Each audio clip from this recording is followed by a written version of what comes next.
دغه شان د دې شفاعت ته میلاوېدو اسباب ډېر راغلي دي چې قیامت پورې څوک د شفاعت غواړي که د پیغمبر یا د غیر پیغمبر شفاعت د دې دپاره ډېر اسباب راغلي دي او دا مقام دغه تفصیل نه دی چې زه هغه ټول اعمال ذکر کړم لکه هسې مثال د ټولو نه لوی سبب چې انسان ته شفاعت د قیامت پر ورځ نصیب کېږي ټول نه لوی سبب هغه توحید دی چې انسان عقیده د توحید صرف د الله بندګي کوي دویم لکه یو عمل دام دی د قرآن تلاوت ډېر کول پیغمبر صلی الله علیه وسلم څه وایي په صحیح مسلم کې حدیث اقرأوا القرآن فإنه يأتي يوم القيامة شفيعا لأصحابه دا قرآن ډېر لولئ قیامت په ورځ به دا قرآن څه کوي شفاعت کوي د چا چې چا یې تلاوت ډېر کړی نو قرآن سره چې کوم سړی تعلق ساتي ډېر دته الله سبحانه وتعالی شفاعت نصیب کوي او دا قرآن ولا شفاعت کوي دغه شان پیغمبر صلی الله علیه وسلم باندې ډېر درود ویل لکه هسې یو حدیث په صحیح بخاري کې حدیث دی که نه چې څوک اذان واوري د اذان نه بعد کومه دعا ده اللهم رب هذه الدعوة التامة والصلاة القائمة آت محمدا الوسيلة والفضيلة وبعثه مقاما محمودا الذي وعدته پیغمبر صلی الله علیه وسلم وایي چا دا ووایي نو شفاعت به ورته زما میلاویږي درود یې وویل اذان نه بعد نو عام اوقاتو کې پیغمبر باندې درود ویل دې سره هم شفاعت انسان ته نصیب کېږي خصوصا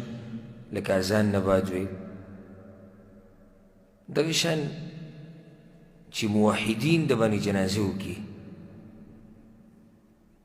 دا شفاعت هم الله قبلوي دا جنازه هم یو شفاعت دی ګورئ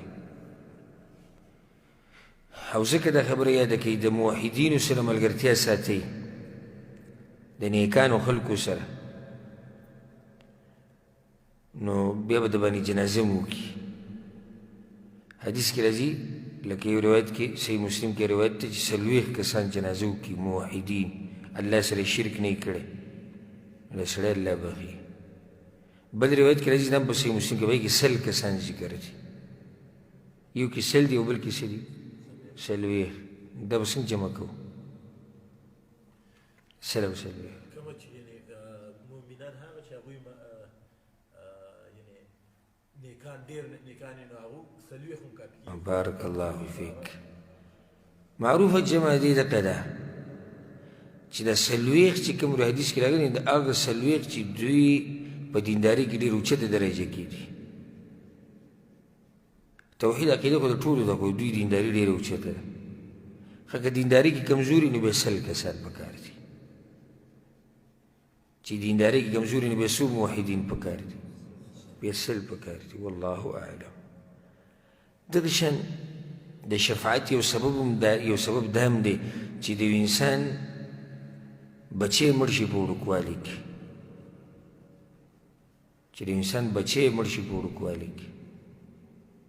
حدیث کې ثابت دی صحیح مسلم کې کنه چې دا ماشوم به مور پلار دپاره څه کوي سفارش به کوي دغه شان د الله په لار کې شهادت چې چاته میلاو شي نو دی به د خپلوانو کې د اویا کسانو شفاعت کوي الشهید یشفع فی 70 من اهله د په خپلو خپلوانو کې د اویا کسانو شفاعت کولی شي امام ابو داود روایت راوړی دغه شان